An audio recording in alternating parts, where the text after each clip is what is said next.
Salut à tous, je vous retrouve aujourd'hui pour une vidéo point lecture. Donc je vais vous présenter mes 3 dernières lectures. Donc il s'agit de La véritable histoire de Noël, écrit par Marco Leno, publié chez Michel Lafon. Donc je ne peux pas vous présenter le livre papier tout simplement parce que je l'ai lu sur ma liseuse. Ensuite je vous parlerai de Floco d'amour de John Green, Maureen Johnson et Lauren Miracle, donc publié chez Hachette. Et pour finir, je vous présenterai un petit livre qui s'appelle Mauvaise connexion, écrit par Joe Witek, publié chez Talent Haut. Donc on va commencer dès maintenant. Donc commençons dès maintenant avec le premier livre que j'ai à vous présenter. Il s'agit de La véritable histoire de Noël, écrit par Marco Leno. Donc ici nous retrouvons deux frères qui décident d'aller jouer à l'extérieur durant une après-midi d'été. Et lorsqu'ils jouent, ils trouvent un coffret en bois dans un ruisseau. Ils décident donc de ramener ce coffret dans leur maison et avec leur grand-père, ils vont l'ouvrir. Et à l'intérieur se trouve une montre ancienne avec un petit bout de papier où deux prénoms figurent dessus, celui de Nicolas et celui de Aïda. Le grand-père trouve cela très étrange car il connaît ces deux prénoms puisque quand il était petit, son père ou même son grand-père, enfin je sais plus, lui racontait une histoire concernant un Nicolas et une Aïda. Il va donc décider de raconter cette histoire à ses petits-fils. Donc nous allons suivre ce petit garçon qui s'appelle Nicolas. Au début, on va le retrouver avec sa famille, son père, sa mère et sa petite sœur Aïda. Donc c'est une famille assez traditionnelle, assez ordinaire, assez simple, qui vit sur une petite île un peu à l'écart des autres villageois. Donc l'histoire commence lors d'une nuit. La petite sœur de Nicolas tombe malade, a beaucoup de fièvre et du coup ses parents décident de partir dans le village le plus proche pour soigner leur fille. Ils confient donc à Nicolas la tâche de rester seul au foyer, juste pour surveiller le foyer mais aussi pour le maintenir au chaud et s'occuper du coup du feu et de la cheminée.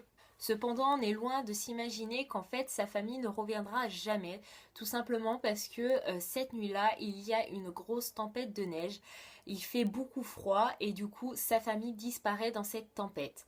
C'est deux villageois qui vont venir le lendemain matin prévenir Nicolas que sa famille a disparu et du coup les villageois lui demandent de prendre le strict minimum avec lui et de les suivre. C'est un moment assez touchant puisque Nicolas n'a pas conscience de la situation, il n'a pas conscience de ce qui se passe et on va voir qu'il doit faire ses adieux à sa maison, à ses repères familiaux.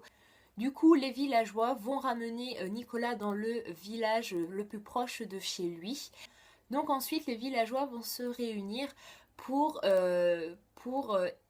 fixer le futur, le destin de Nicolas. En effet, ils se rendent vite compte que Nicolas ne peut pas vivre tout seul alors qu'il a moins de 10 ans, je crois qu'il a 6 ans lorsqu'il perd sa famille. Cependant, on a vite conscience que les villageois sont pauvres, ils ont du mal à subvenir aux besoins de leur famille et du coup adopter un nouveau garçon dans leur famille, ça va être très compliqué. Du coup, les villageois vont se mettre d'accord et chaque année, Nicolas devra aller dans une nouvelle famille.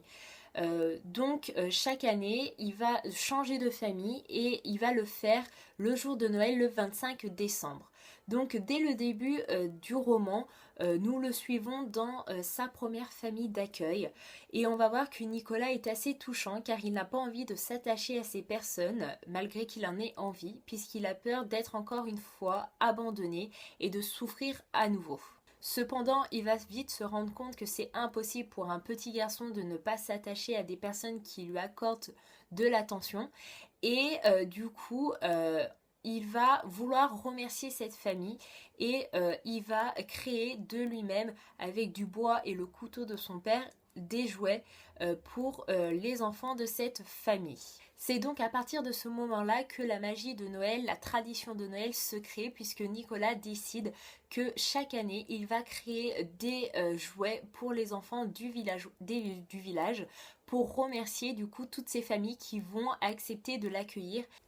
Ce que j'ai beaucoup apprécié dans ce roman, c'est l'image du village. Le livre nous renvoie une image d'un village très chaleureux, très enneigé. Il y a une atmosphère hivernale et du coup ça donne envie d'aller fêter Noël dans ce village. Donc dans ce livre, nous suivons Nicolas, c'est le personnage principal. Et ce que j'ai beaucoup aussi aimé, c'est que c'est un personnage qui n'est pas parfait. C'est-à-dire que c'est un petit garçon qui a beaucoup de défauts. Des fois, on a envie de le secouer et lui dire «Oh, réveille-toi, voilà quoi, à un moment donné, stop». Mais on ne peut pas lui en vouloir car on connaît son passé et ses souffrances. Donc c'est une lecture très agréable et pour conclure j'ai envie de vous dire que chaque année à la période de Noël je pense que j'aurai une pensée pour ce livre tout simplement parce que durant quelques heures je suis redevenue une enfant. Euh, on n'oublie pas cette magie de Noël que l'on a pu vivre à l'époque quand on était enfant. Et c'est vrai que je l'ai retrouvé en lisant ce livre. Et je pense que malgré qu'on ait des livres qui nous plaisent et qui au final on oublie le contenu, on a des livres qui vont nous marquer plus facilement et à une période spéciale de l'année, on va y repenser. Et je pense que ça sera le cas pour la véritable histoire de Noël. Donc le deuxième livre que j'ai à vous présenter, c'est Flocons d'amour écrit par les trois auteurs différents. Donc ici c'est un recueil de nouvelles. On a trois nouvelles différentes écrites par les trois auteurs différents, mais ce sont des nouvelles liées. Donc pour vous résumer un petit peu, au début du roman, nous retrouvons Jubilé qui déteste son prénom et va se faire appeler Julie. Du coup, on va voir qu'elle est censée passer Noël chez son petit copain, mais ses parents, pour une quelconque raison, vont se faire arrêter par la police et vont demander à leurs voisins d'amener Jubilé à la gare pour qu'elle aille chez ses grands-parents le temps que ses parents sortent de prison. Donc Jubilé n'est pas vraiment ravie Enfin voilà. Et du coup, on va la suivre durant son trajet en train. Sauf que c'est une nuit assez spéciale puisqu'il y a une tempête de neige qui va immobiliser le train. Du coup, on va suivre Jubilé dans ses aventures. Elle va s'aventurer en dehors du train. Elle va rencontrer du monde. Donc comme je vous l'ai dit, ce sont des nouvelles qui sont liées, c'est-à-dire que même si on a trois nouvelles qui sont écrites par trois auteurs différents, c'est comme si on avait un roman, c'est-à-dire qu'on va vivre les nouvelles dans la même nuit, sauf qu'on va suivre des personnages différents. Et c'est vraiment un côté que j'ai apprécié, parce que j'avais l'impression de lire une histoire, mais sous différents points de vue.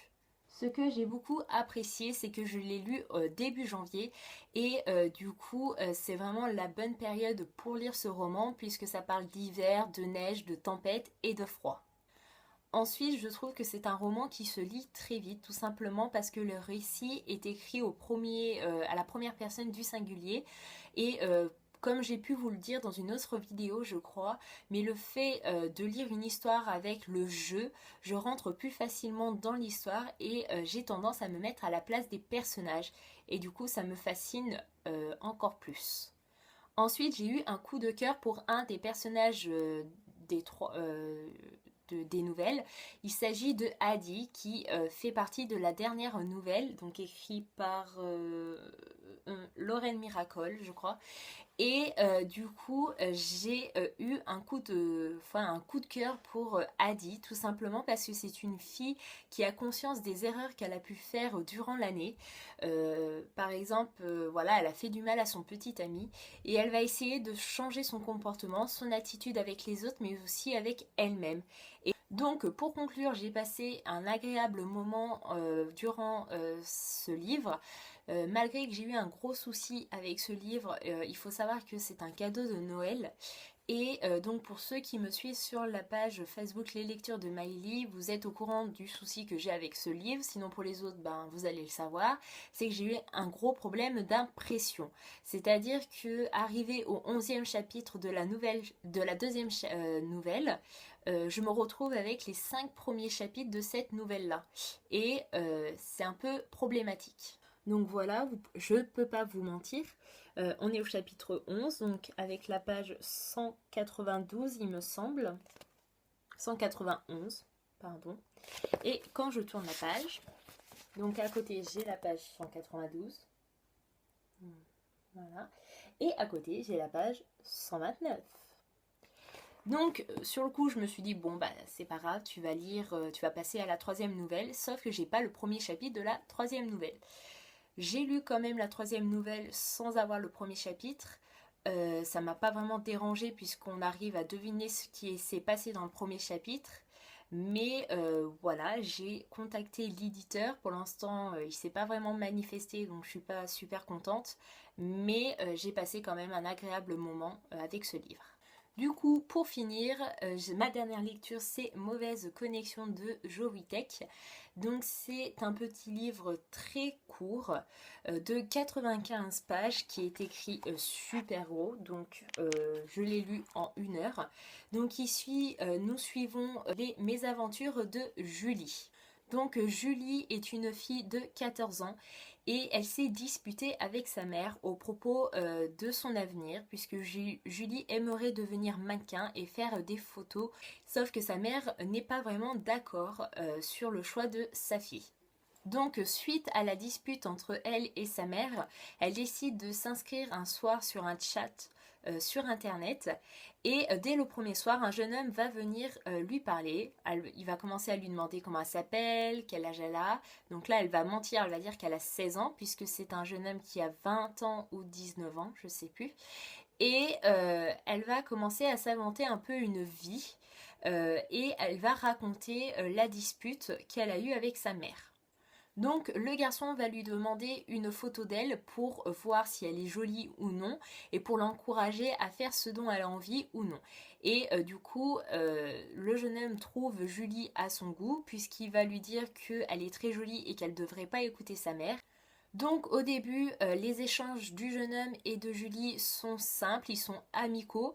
Sauf que Julie commence à tomber un peu amoureuse virtuellement de ce jeune homme, puisque ce jeune homme a des mots doux pour elle.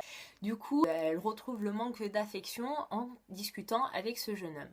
L'histoire va commencer à partir du moment où le jeune homme exige de voir Julie virtuellement, c'est-à-dire il va lui demander de s'acheter une webcam pour qu'ils puissent échanger entre eux et en se regardant, etc.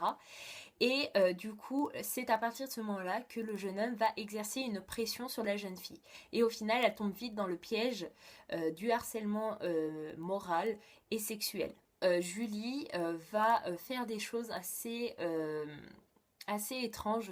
Elle va vite être enfermée dans une sphère prise au piège, puisqu'elle a envie de dire tout ce que ce jeune homme lui fait faire parce qu'elle en a marre, elle en a plus envie, mais d'un côté, elle a peur de faire honte à sa famille. Donc pour moi c'est un livre un peu comme un témoignage mais sous forme d'un roman puisque ici Julie raconte son histoire avec la première personne du singulier. C'est un roman qui a eu le prix de la Ligue de l'enseignement du Finistère en 2013, le prix Ado en colère en 2014 et le prix littéraire des collèges du territoire de Belfort en 2014. Donc pour moi c'est un livre qui devrait être lu par tous les collégiens afin de les sensibiliser aux dangers qui peuvent exister sur internet et de leur faire prendre conscience que ça n'arrive pas qu'aux autres et que des fois on peut être prise au piège sans s'en rendre compte. Donc pour conclure, c'est vraiment une lecture très intéressante, très enrichissante et j'ai passé un bon moment avec ce livre aussi. Donc voilà, pour conclure mon point lecture, j'ai passé un agréable moment avec les 3 livres que je vous ai présentés. N'hésitez pas à me dire en commentaire si vous avez lu un de ces livres et si ça vous a plu. Sinon, je vous dis à bientôt dans une prochaine vidéo. Bye bye!